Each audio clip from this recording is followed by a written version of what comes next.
Ok, bom dia. Vamos estudar hoje a Parashá da semana, a Parashat Noach, a segunda Parashá de todo o Humash. E eu vou pular diretamente para o final da Parashá. A gente sempre estuda sobre o dilúvio, o início do dilúvio. Vamos agora, ainda não a Torre de Babel, vamos agora passar para, ainda antes um pouquinho disso. A bebedeira do Noah. Ó, a bebedeira do Noah. Gostou? Gostou. Lechaim que Noah fez. Termina o Mabul. E Noah finalmente ele sai da Teivá. Deus fala para ele, saia da Teivá. A pomba já tinha voltado com um ramo de oliveira na boca. E ele viu que já tinha chance dele poder sair. A terra secou, ele saiu da Teivá. E a primeira coisa que Noah faz, ele planta, pelo menos o que a Torá conta para a gente que ele fez, ele planta uma videira, ele amassa as uvas, faz um bom lechaim, ele fica bêbado. Ele estava na sua tenda sem roupas. O Talmud traz para a gente que a pessoa, quando toma, o primeiro lechaim deixa ele como uma ovelha. O segundo deixa ele como leão. Depois, macaco. Macaco. E por último, ele fica com aquele animal que a gente não fala o nome dele. Certo? Depois eu repito esse bilhete de cena de peixe. Cena de peixe. A gente não pode falar mais. Ok. Não pode falar mais.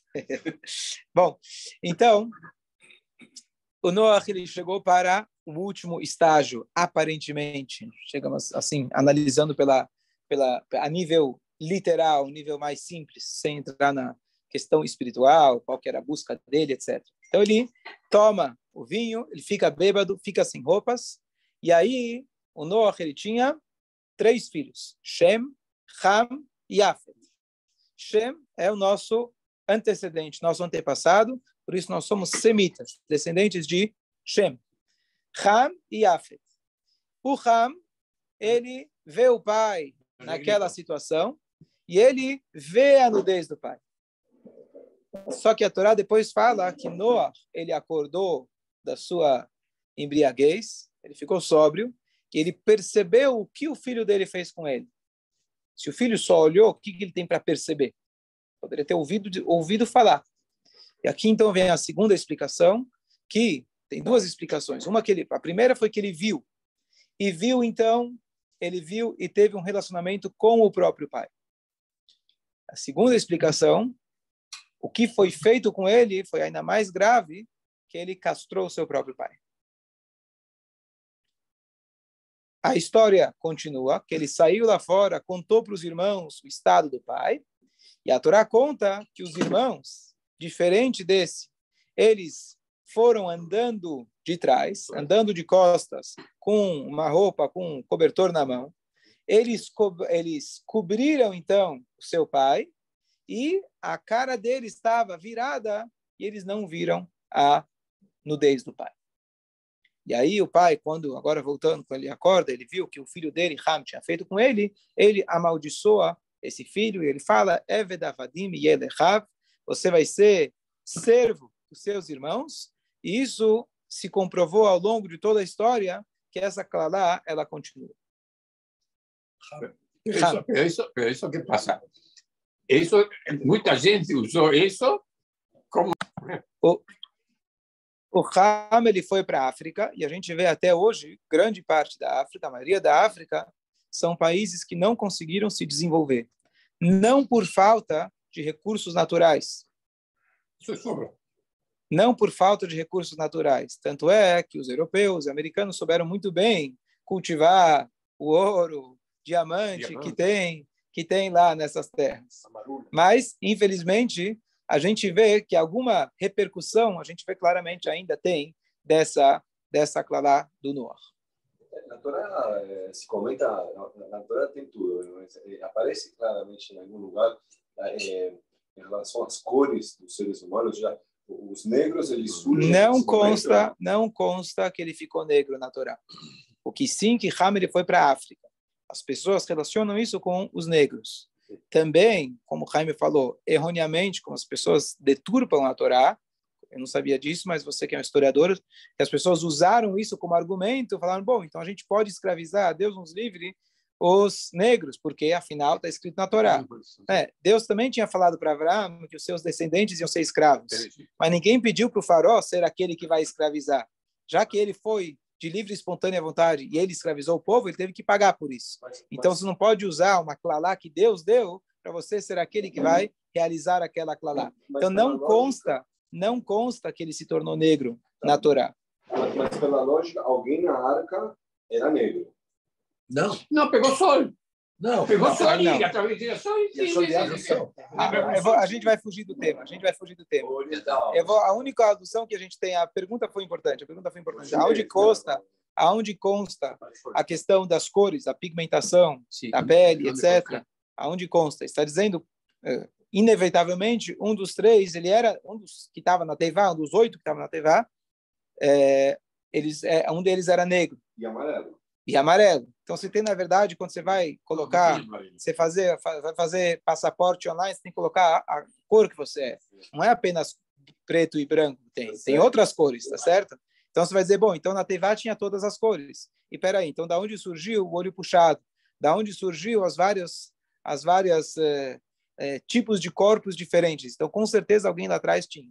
Então, aqui você tem uma história da Guimará, aquela famosa história que dois amigos fizeram a gente está fugindo do tema, mas só para esclarecer, 2 amigos fizeram uma aposta, quem ia conseguir, um deles duvidou do outro se ele ia conseguir deixar o Hillel, o sábio, mais sábio da época, o chefe, o Nassi, o líder, deixar ele nervoso. E aí a Guimará conta que ele tentou de tudo, fez as perguntas mais estúpidas possíveis, no pior horário possível, que é na véspera do Shabat, na hora que o Hillel estava tomando banho, e ele maltratou o sábio, fez de tudo, mas ele não conseguiu deixar o sábio nervoso. Mas quais foram as perguntas aparentemente estúpidas? Ele perguntou por que os pés de tal, são nomes lá da que a Guimará traz, que não são os nomes que a gente conhece hoje como povos, por que os pés de tal povo é largo? Por que os olhos de tal povo é puxado? Por que? E ele foi fazendo várias perguntas nesse sentido da diferença dos corpos humanos. E aí o Hillel respondeu para ele e falou, olha, naquele lugar onde eles têm olhos puxados, é porque lá tem muito vento. E para a areia não entrar nos olhos deles, Hashem ele fez de tal forma que os olhos deles pudessem se proteger. E assim ele foi respondendo no lugar onde eles têm os pés largos, é um lugar onde tem, como se fosse um pântano, onde tem muita lama e etc. Então, para facilitar, Hashem fez isso dessa forma. Então, isso não é a origem da teoria de Darwin, que a evolução foi acontecendo conforme o clima e conforme a necessidade, mas sim uma prova de como Hashem ele faz com que determinados países, por exemplo, onde são muito quente, Hashem ele preparou que a pele deles pudesse suportar mais o sol. Então, existe uma questão climática onde Hashem ele adapta o corpo das pessoas de acordo com aquele local. Então, só esclarecendo, muita gente fala, bom, às vezes os faradim falam dos Ashkenazim, você não é judeu, porque você é alemão, olhos claros, eu, loiro, certo? Então, alguns vão falar, bom, teve uma mistura no meio do caminho. Isso pode ser que tiveram misturas, mas ainda assim a gente faz parte do povo judeu original, assim como os faradim também têm, às vezes, traços árabes total, certo? Então, qual que é a explicação? Não é só uma explicação genética, e sim uma explicação de que, eu não sou cientista, mas estou falando baseado nessa história do Talmud, que Hashem ele adapta cada um de nós no país onde a gente está, e nosso corpo, ao longo das gerações, ele vai se adaptando para melhor condições de poder sobreviver naquele lugar. Então, não necessariamente na Teivá você tinha todos os tipos de cores e todos os tipos de corpos e assim por diante. Hashem, ele, conforme a necessidade, ele vai adaptando as necessidades de acordo com o clima, o ambiente, etc., para que cada um de nós possa garantir a continuidade da nossa espécie. Eu li la verdadeira, nossos antepassados hebreus, todo o que sea, era mais oscuro. Então, aí alguém veio na minha casa e ele afirmou, em nome de um famoso sábio, que a Torá foi dada em árabe. Obviamente, ele é Sfaradi, certo? Então, o outro vai querer te falar que os judeus eram mais escuros. provavelmente, morando no Egito, morando em Canaã, lugares desertos, com certeza não, provavelmente Hashem preparou os corpos deles para estarem de acordo, para poderem suportar e sobreviver. Então Hashem, com sua sabedoria infinita, ele faz com que cada um possa continuar mantendo a sua espécie. Então, de forma nenhuma, você julgar alguém pelas suas características, o seu corpo, etc., Hashem, ele faz cada um com um corpo. A gente não escolhe o corpo que a gente tem. E a gente tem que saber que todos, sem exceção nenhuma, foram criados à imagem de Hashem. Você menosprezar um ser humano que foi criado à imagem de Hashem, imediatamente, simultaneamente, você está menosprezando a Kadosh Baruch Hu, na qual ele criou a nós na sua própria imagem. Pensando no Tanakh. E o foco. Então, está comigo? Eu estou esperando ele sair para acabar. Comprar o shiur, tá bom. Então, essa é a história a nível literal. Por que ele, inclusive, castrou o pai? Porque, olha como como o ser humano é egoísta. Então, ele falou quantos herdeiros tem que vão herdar, não é nem o planeta Terra, herdar o universo, somos em 3. Se eu não fizer nada, o papai vai ter mais filhos. Eu não quero dividir. Então, às vezes as pessoas falam, olha, se eu tivesse um pouco mais de dinheiro, eu não estaria brigando. Mentira. Você tinha o universo inteiro em as tuas mãos, o mundo inteiro nas suas mãos, ele queria dividir, já tem que dividir em 3, eu não quero ter que dividir em 4 ou 5. Então, como funciona o egoísmo humano, que era estar repetindo o erro de Caim, Abel, etc., Caim e Hevel. E assim, infelizmente, se repete a inveja, etc., a cobiça, a obsessão, etc. Bom, mas aqui tem um detalhe importante. A Torá fala uma redundância, aparentemente. A Torá fala, eles andaram de trás e eles não... E aí depois ele fala, eles andaram de trás, cobriram seu pai, a sua cabeça estava de trás e a nudez do pai eles não viram. Peraí, eles andaram de trás. Se eles estão andando de trás, a cabeça também não está virada para trás. Se a cabeça está virada para trás, eles não veem a nudez do pai. Então a Torá aparentemente está repetindo. Olha, eles andaram de trás, viraram a cabeça para trás e não viram. É uma redundância. Pelo menos essa de virar a cabeça. Então a resposta simples, a nível literal, é que eles foram andando de trás. Mas quando você chega perto do pai, você precisa de alguma maneira se virar em direção a ele, para poder cobrir ele. Então a Torá está dizendo, mesmo quando eles se viraram, no momento que era necessário para cobrir o pai, eles viraram a cabeça para não olhar. Essa seria a explicação mais simples. Mas ainda assim, a Torá aparentemente está repetindo o que ela fala, e eles não viram a ervá do pai, não viram a nudez do pai. Claro, se eles estão andando de trás, ainda fizeram questão de virar para trás da cabeça, por quê? Está muito claro, porque eles não viram a nudez do pai. Então, aqui tem uma explicação muito bonita, que é o seguinte, a Torá está dando para a gente uma lição muito importante. Existe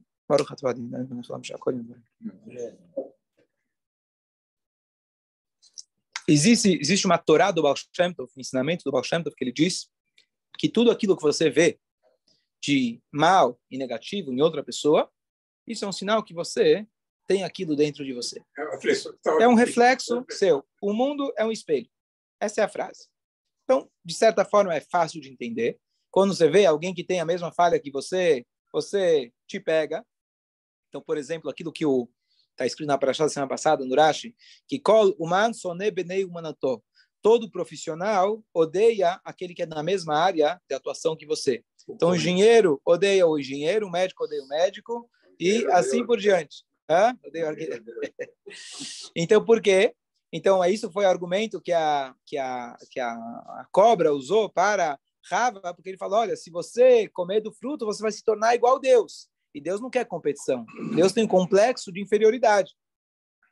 Foi o argumento da cobra. Então, por isso que Deus te proibiu de comer daquela fruta. Ele não quer competição, porque ninguém gosta de ter alguém na mesma área de atuação. Essa é a frase. E aí ela conseguiu convencer a Rava para ela comer. Bom, então, qual que é a ideia? Então, se eu vejo você sendo engenheiro, com certeza o que eu vou falar? Não, você não é tão bom quanto eu. É a natureza do ser humano. Quando a gente encontra uma falha no outro, na verdade é porque eu não estou seguro comigo mesmo. Essa é a natureza humana. De maneira geral, dá para entender. Mas se a gente for observar melhor, será que isso, de fato, se aplica em todas as situações? Por exemplo, o cara deve dinheiro para todo mundo. Eu não devo para ninguém. Não vem com história me dizer que eu estou bravo com ele, que ele está devendo, porque eu não devo. Eu sou uma pessoa, ninguém está pedindo dinheiro para mim, ninguém está me cobrando. Ele está devendo para todo mundo. O cara é um ladrão, Deus nos livre. O cara é um assassino. Quer dizer que eu sou assassino? Só porque eu vejo na TV lá que ele é assassino, quer dizer que eu sou assassino? O que significa essa frase do Baal Shem Tov? Tudo que eu vejo de fato quer dizer que eu tenho igual? Tudo que você vê de errado no seu marido, na sua esposa, quer dizer que você tem igual? Então, qual é a resposta? A resposta é que depende como você vê. Tem duas maneiras da gente enxergar o defeito do outro. Existe uma maneira quando você enxerga um defeito a ser corrigido. Então, por exemplo, eu vejo que o cara lá está com o pneu furado. O que eu faço? Paro o meu carro e eu ajudo ele a consertar o pneu dele. Sem sentimentos negativos. Eu simplesmente tenho um problema. Eu vou lá e ajudo ele a resolver o problema dele. Mas existe quando aquele problema te afeta. E aquilo te deixa revoltado. Aquilo te deixa zangado. Como que aquele cara se comporta dessa forma? Como que ele é capaz? Por que aquilo te tocou?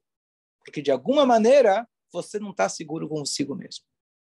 Então, ver do outro depende de como você vê. Você pode ver como algo objetivo a ser consertado. Um professor que pode ver um aluno, olha, eu vi que você não está se aplicando bem nos estudos, vamos fazer assim, assim, para você poder melhorar, de forma fria, de forma objetiva, de forma que realmente vai trazer benefício para o outro. Ou quando você sai de lá revoltado, você fica nervoso. Você ficou nervoso, porque de alguma maneira, aquilo você está, não se fala na psicologia moderna, projeção. Você está projetando no outro aquele teu próprio problema. Se aquilo te revoltou, é porque aquilo é uma coisa que você tem dificuldade. Porque o outro pode chegar atrasado e eu não posso chegar atrasado. Eu também queria chegar atrasado. Como que ele chega atrasado? Porque, na verdade, você também queria ser preguiçoso, trabalhar um pouco menos, por exemplo, tá certo? Você queria trabalhar um pouco menos, mas você não se dá esse luxo. O outro vai lá, trabalha um pouco menos e está tudo certo. Então, por que você está revoltado? Chega, você está revoltado, está preocupado com ele ou está preocupado com que você também gostaria de fazer a mesma coisa? Deu para entender a diferença? Você não gosta, não é teu caso. Você chega cedo. Só um exemplo, certo? Então, aquilo que você tem dificuldade, quando você vê no outro, aquilo te incomoda muito mais. E é isso, então, a diferença entre Ham, o primeiro filho, que ele viu a dificuldade, ele viu a falha do pai, versus os outros dois irmãos. Os outros irmãos, eles viram que o pai tinha um problema. Ao invés deles saírem e, primeiro, entrarem lá e tirarem proveito do pai, ou Deus nos livre, fazer o que ele fez com o pai, independente das duas opiniões, ele viu a nudez do pai, como a Torá não descreve explicitamente o que ele fez, mas ele foi lá e viu a nudez do pai, e ele aproveitou daquele momento. Ele que fez? O que os dois irmãos fizeram? Eles entenderam que tinha algo a ser corrigido. O que tinha? O pai está sem roupa. Então vamos lá corrigir o problema. Não levaram isso para o pessoal. Não levaram isso, olha o que nosso pai fez. O que eles fizeram? De forma objetiva, sem olhar para o pai, sem olhar fisicamente e sem olhar espiritualmente. Que eles poderiam, na hora que estavam levando a cobertura, você viu? Olha o que ele fez. Chato, né? É vergonha, olha. Saímos agora, sobrevivemos, Deus salvou a gente. Olha, a primeira coisa que ele faz, poderia ter dado, né, um pigarrinho para o outro, né? Mas o que eles fizeram? De maneira objetiva. Eles foram lá, resolveram que tinha que ser objetivo. Então, que eles não viram a nudez e que eles viraram a cara. Que eles andaram de trás, viraram a cara e não viram a nudez. O que quer dizer não viram a nudez? Eles não viram, não enxergaram o ponto fraco de maneira pessoal. Eles viraram as suas caras, eles não se envolveram com aquilo, não absorveram aquela energia como nosso pai, uma vergonha. Olha, o que a gente vai contar para as próximas gerações? O que vão dizer? Não. Eles simplesmente foram lá, de maneira prática, e resolveram o problema. Mas não era tão grave do que fez. Do que o pai fez? Bêbado e ficar nu, bom. Bêbado e ficar nu. Não é bom. Perfeito, perfeito. Um fio que era gravíssimo, ele saiu contando para todos, e o que ele fez?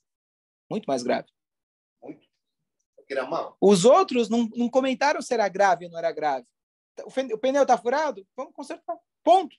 Sem sentimentos pessoais. Eles viraram a cara. Eles não sentiram aquilo como algo pessoal, não levaram para a emoção. E essa é a diferença, essa é a explicação para a frase do Baal Shem Tov. Que quando você enxerga alguma coisa, uma falha no outro, mas o que quer dizer você enxerga? Você se envolve emocionalmente, por que está se envolvendo? Porque aquilo, de alguma maneira, você tem uma coisa parecida, você tem que se consertar. Já quando você enxerga, mas você não está colocando aquilo de forma emocional, você viu, mas não viu um mal do outro, você viu que tem algo a ser corrigido. Então não quer dizer que você tem igual. Realmente, não é tudo que você vê que você tem igual. Pode ser que o cara é devedor e você não é. Mas se você fica gritando e revoltado que ele é devedor, então talvez porque você também gostaria de estar devendo para os outros e você não conseguiu se salvar, não conseguiu se escapar dessa também. Essa é a ideia que o Hashem traz para a gente. Então a lição para a gente é muito clara. Tem uma anedota bonita, uma passagem bonita que diz o seguinte, na casa, dentro da casa, tem duas pessoas que estão caçando o rato. Tem o dono da casa, claro que não é a dona da casa, ela está fugindo. Tem o dono da casa caçando o rato e você tem o gato caçando o rato. Qual a diferença entre os dois? O gato é normal. O dono da casa, ele não quer os gatos, os ratos.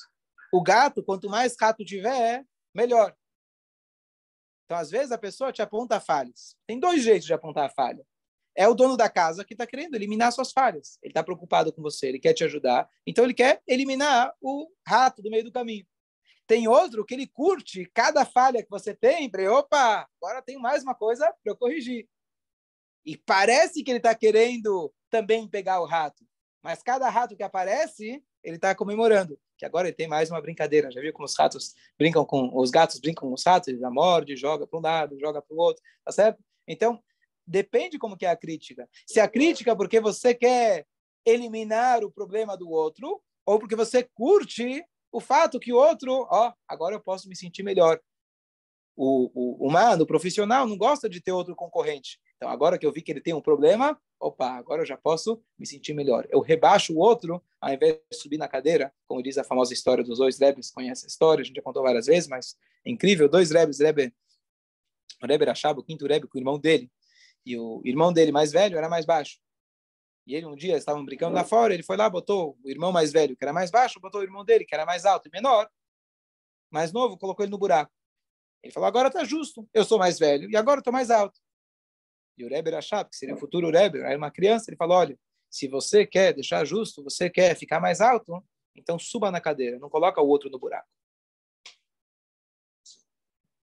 Então a concorrência não foi feita para você se sentir como tem uma concorrência e rebaixar o outro. A concorrência foi feita para você correr atrás. Se está pegando, então vai se aprimorar, vai se melhorar.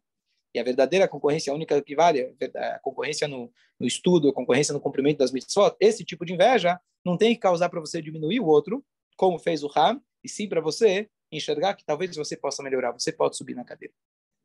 Dúvidas? Comentários? Eu já tinha escutado esse negócio do...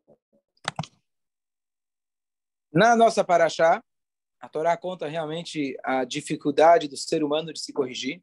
E depois que o mundo inteiro foi destruído, sobrou Noah. A primeira coisa, ele bebe. E aí acontece isso. Depois a Torá conta pra gente, Vaiu, Kol Haaretz, Safá Echat, estava todo mundo falando a mesma língua, todos falavam o mesmo idioma.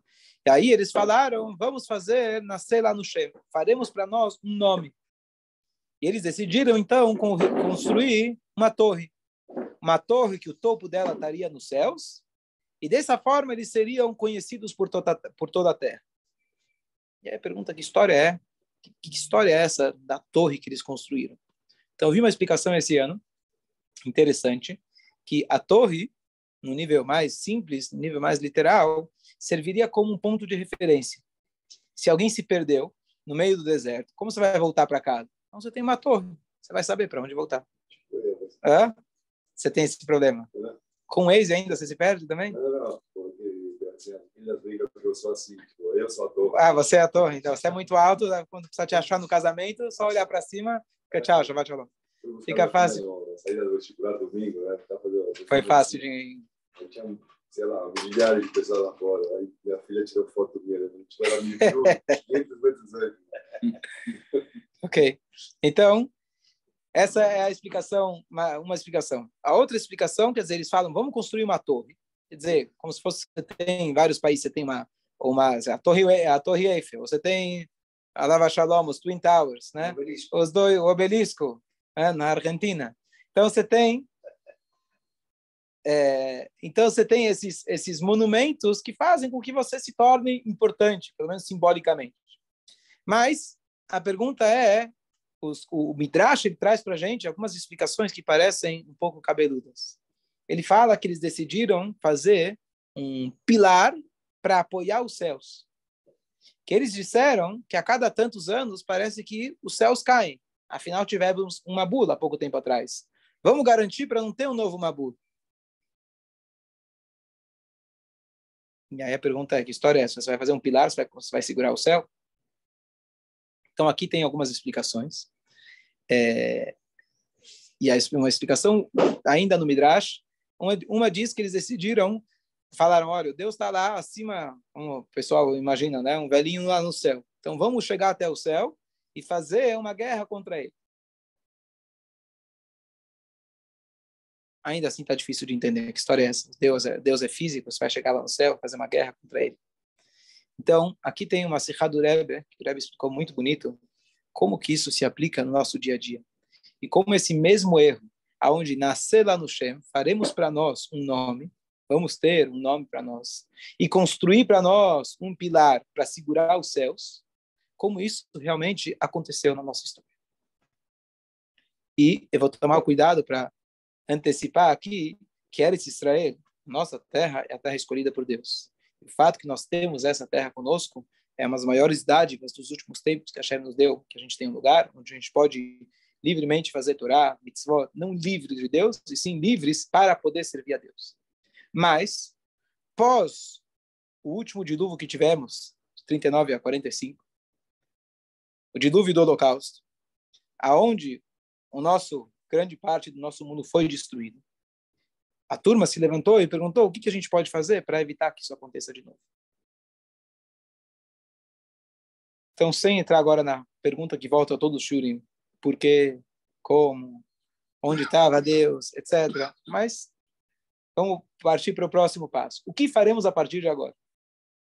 E o que muitos, então, decidiram fazer? Que assim foi como começou Medinat Israel. Vamos ter para nós uma torre. Essa torre vai dar para a gente segurança, estabilidade, teremos um nome e seremos um país e um povo livre. Não tem os brasileiros, não tem os americanos, vai ter os israelenses. E dessa forma, estaremos seguros que a nossa torre vai segurar o dilúvio do antissemitismo. Como os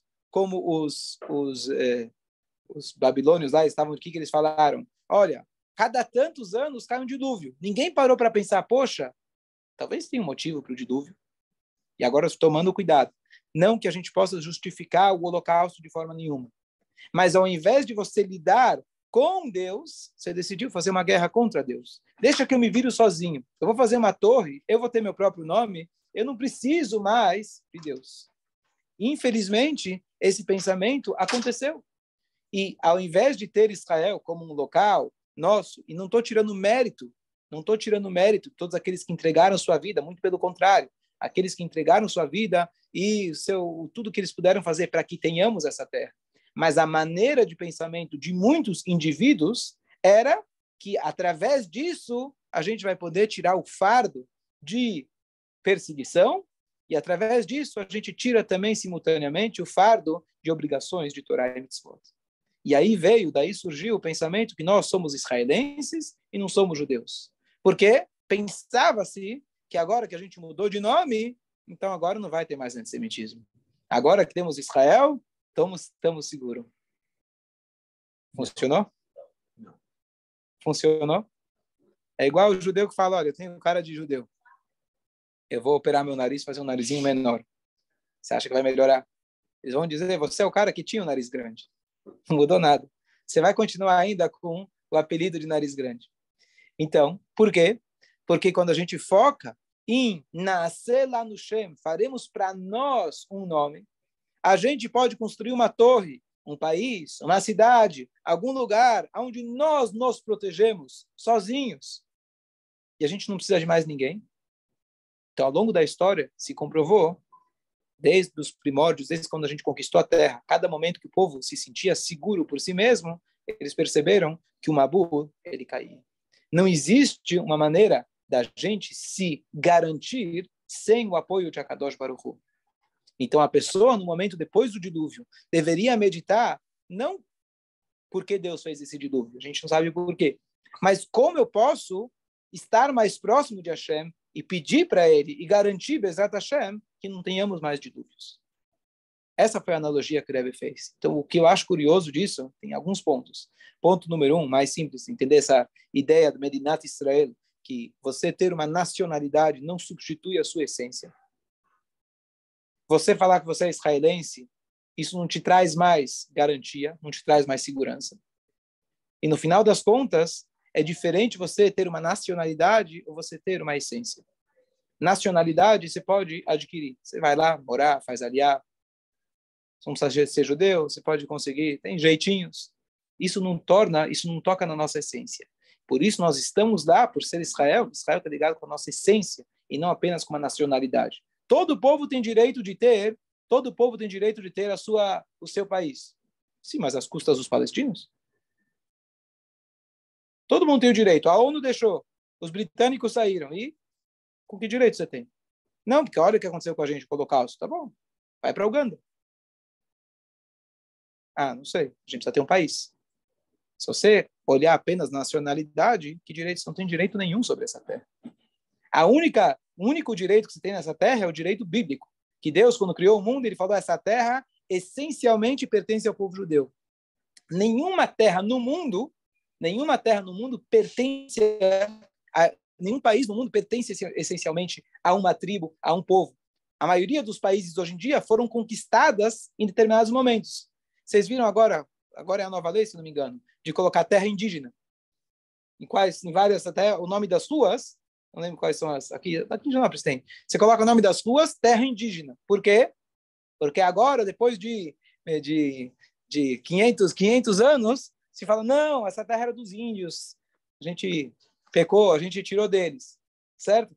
Não estou agora entrando no mérito. Mas o Brasil foi conquistado pelos portugueses, seja os holandeses. Não era essencialmente nossa. E mesmo os índios, quando chegaram, como chegaram, não sei, da Teivá de Noah aqui, mas também chegaram, ó, já que está vazio, vamos pegar para a gente. Todas as terras do mundo, e hoje os Estados Unidos também é muito forte isso, a questão dos índios, etc., é muito forte, porque a gente pegou deles, etc. Tá bom, então vai embora. Mas você vai para onde?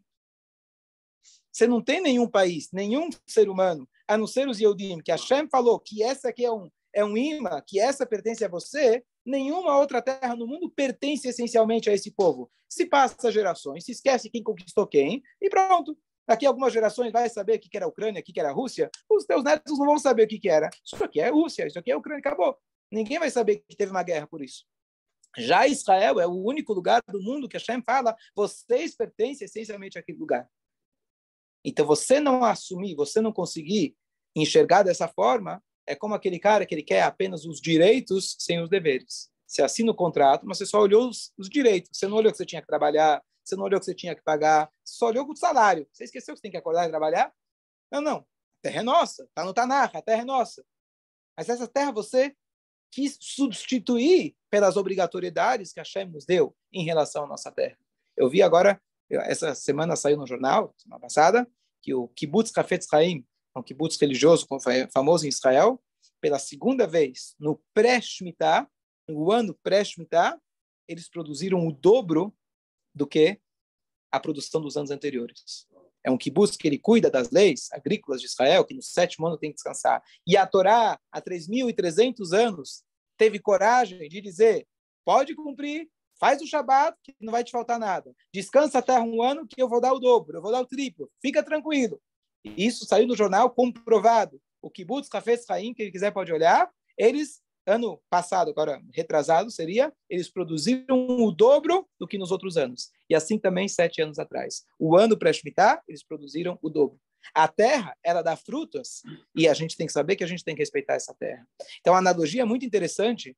Primeiro, essa questão de Israel, etc., entender um pouquinho o que significa nossa terra, etc., não substituir Deus, etc., e o povo judeu por uma nacionalidade.